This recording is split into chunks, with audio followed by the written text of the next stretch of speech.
Class is in session. The Brofessor is in. What's happening, y'all?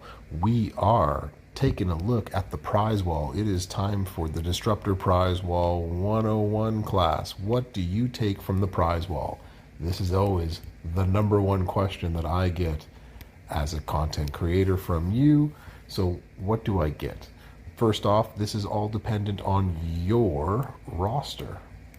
What you have is different from what I have, but I can tell you sort of what is valuable and not valuable in a way so you can maximize your goodies from such a prize wall. So just wanted to get that out of the way. Also wanted to get it out of the way. Big shout out to Jay Nasty Booty for coming up with and helping me put this all together. So awesome, bro. Thank you. First and foremost, what should you get from a prize wall like this?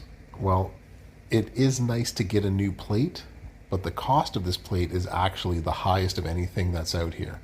So unless you really need this, I would actually spend your tokens elsewhere. And the first place I would spend them, the first thing that actually jumps out to me is this right here. So remember last week when I said, solo Sokoa shards will come back into a prize wall, so you might need to get them then? Well, it's now. Now is the time that you can actually get some of them right here. If you need more Logan Paul shards, there are 200 in these two packs right here.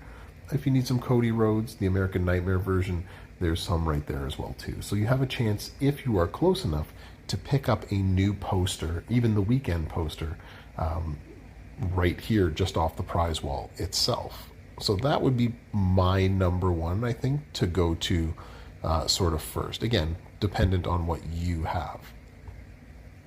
And keeping with that in mind, there is another 60 shards down here of Logan Paul. So if you need 260, you can find them here on the prize wall if you got enough of those tokens.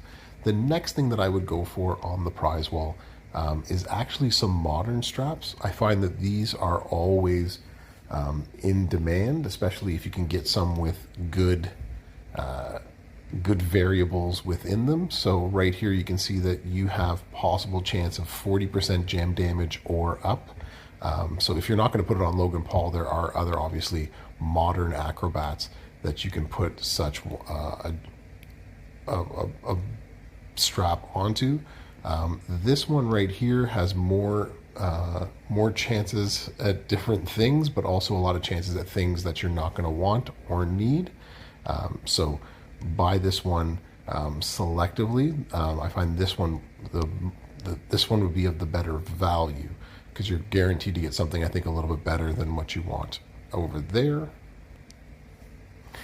Afterwards, here's where it gets fun and interesting, right? So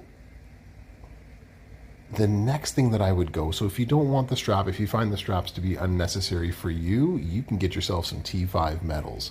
And these are always good to have, especially Fury 2s. If you watch any of my other videos, or if you come and check me out on the stream on Twitch, you'll notice that these are the ones that I move the most, is my Fury 2 medals. So after trying to get the poster, after getting the straps, or if you don't want any of those things, that would be the next place that I would spend. So that would be number 3. And last but not least in that is obviously the coin and the TP. If none of that appeals to you, or if you just didn't get enough of them, this is a place where you can spend them as well. So I know what you're saying. Why not go for the baddest jacket or the gear?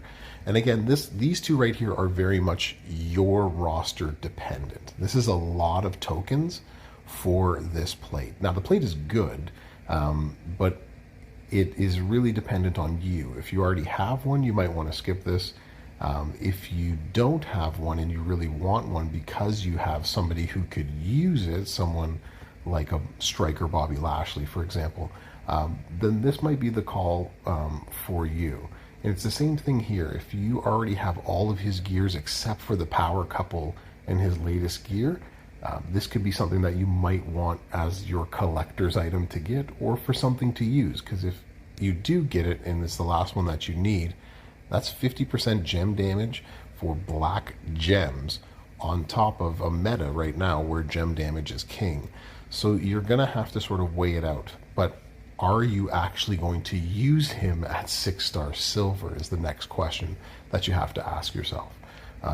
There are a lot better strikers out there than Embrace the Vision Seth. So again, these two are rather expensive in terms of what's out there.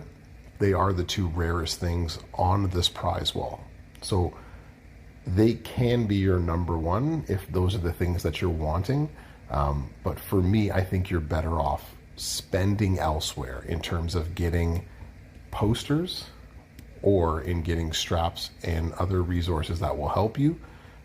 But if you do end up getting 12 or 15 of these and you don't have either of these things, neither of these are bad choices, but neither of them are my number one choice. If that makes sense, great. If that doesn't make sense and you think I'm incorrect, tell me in the comments. So thanks for coming to class. Thanks for listening to the breakdown with me.